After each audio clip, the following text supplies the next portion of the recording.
আর যাই করুন বন্ধু, মানুষের উপর বেশি বিশ্বাস করতে যাবেন না।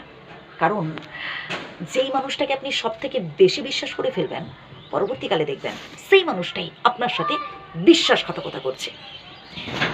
একটা কুকুরকে 10 দিন খাইয়ে দেখবেন, সারা জীবন সে আপনার কাছে অনুগত হয়ে আছে।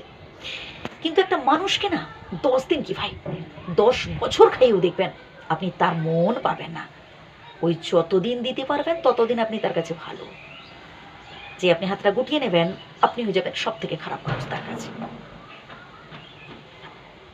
তাই মানুষের উপর বেশি আশা ভরসা করতে যাবেন না।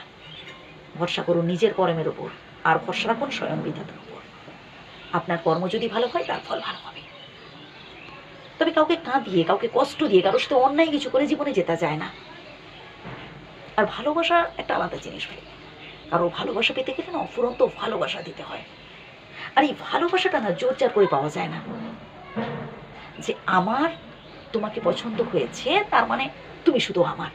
আরে ভাই, একটু স্পেস দিন, জানার চেষ্টা করুন যে সেই মানুষটা আপনাকে আসলে ভালোবাসে কিনা। আর এই পৃথিবীটা জানেন তো একটা অভিনয় মঞ্চ। এখানে সবাই আমরা কম বেশি অভিনয় করি।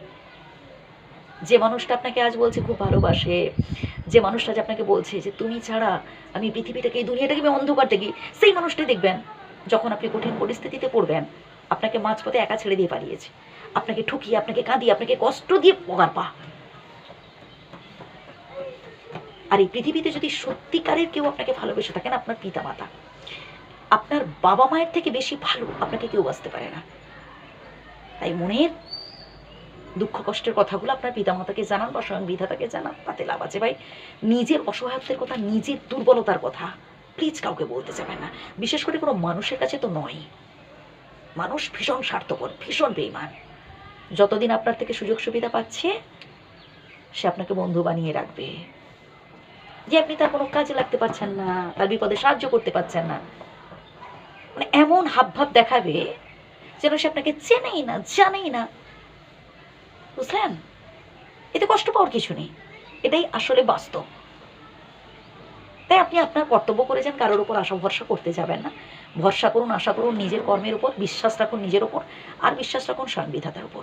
সৎ পথে থাকুন, ভালো ভালো কাজ করুন, নিজেকে ভীষণভাবে বিজি রাখার চেষ্টা করুন, কঠোর পরিশ্রম করুন। সংসারের অভাব অনটন একদিন ঠিক দূর হয়ে যাবে। আর বাস্তবটাকে মেনে চলার চেষ্টা করুন। বিধাতা যখন যেটা করেন আমাদের ভালোর জন্যই করেন। যদি জীবনে দুঃখ আসে, কষ্ট আসে, অভাব অনটন আসে, তাও এটা আপনাকে মেনে নিতে হবে। হা হুতাশ করে, টেনশন করে কোনো লাভ নেই ভাই। আমি চাই আপনি ভালো কিছু অ্যাচিভ করুন, জীবনে সুখী হন, তাই কথাগুলো বললাম। যদি ভালো লাগে আপনি গ্রহণ করতে পারেন। ভালো থাকবেন, সুস্থ থাকবেন। আবারও প্রথম থেকে শুনতে থাকুন। ধন্যবাদ।